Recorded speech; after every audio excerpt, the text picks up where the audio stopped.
Welcome to Deep Dive by Abu Yusuf. You sent over this guide, and it's pretty fascinating stuff. It's like, everyone sets big goals, but then what? This is like someone's personal philosophy on how to actually achieve them. Yeah, yeah. So let's do a deep dive into this, get to the core of how this approach works.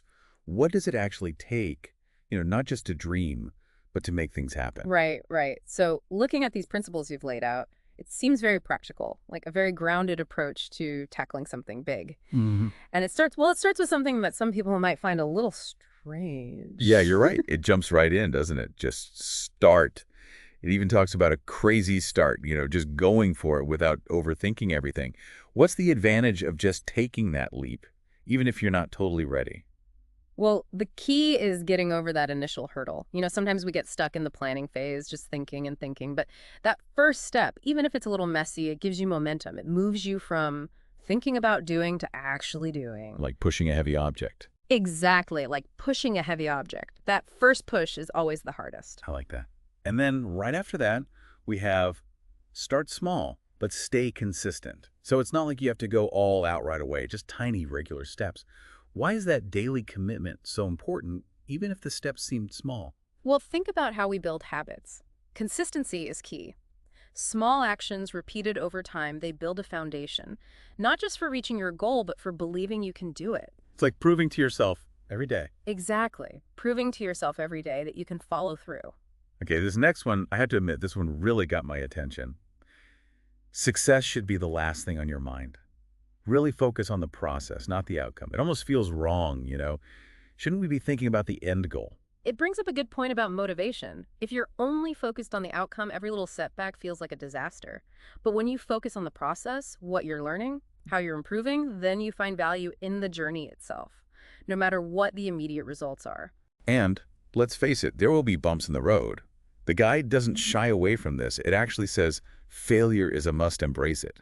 Not just accept it, but see it as necessary. Right. And it lays out two phases of learning. First, self-learning. You're making a deliberate effort to understand, to prepare. And this requires honesty with yourself about what you know and what you don't know. And then it introduces this interesting idea of learning from a law. Almost like learning from the consequences. Yeah, exactly. Like learning from the consequences of your actions, the feedback you get. These failures, these little stumbles, they teach you important lessons, lessons that can prevent bigger problems down the line. It's all part of the learning process. So building on that idea of resilience, we have keep failing and keep going. I love that quote in here. If you can't fly, run. If you can't run, walk. If you can't walk, crawl. But keep moving forward. Talk about persistence. It really paints a powerful picture, doesn't it? It's not about how fast you're going, it's about continuous motion. Don't let setbacks completely stop you. Find another way to keep moving forward. Yeah, and then there's that reminder to be patient. You're planting a seed, which in today's world where everything is instant, that's a really important point. Absolutely. Growth takes time. You're putting in the effort now, but the results, they might not show up right away. This is about taking a longer view, understanding that consistent effort, it eventually pays off. And finally, that little nudge to enjoy the process. The journey itself is valuable, the success will come. It goes back to intrinsic motivation, right? Mm. If you actually enjoy the work, the challenges are easier to handle, and sticking with it, it's much easier.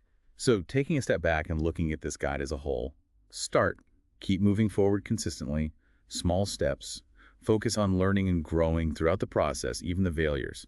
Be persistent, patient, and try to enjoy the ride. What's so interesting is how interconnected all of these principles are. They really build on each other to make this very solid framework for, well, for tackling anything you want to achieve. That's a great point. So, listener, think about a goal you're working towards right now. How would taking those small, consistent steps change your approach? What if you saw those setbacks not as failures, but as valuable lessons? Something to think about. Thanks for sharing this guide with us. And thank you for joining us on this deep dive.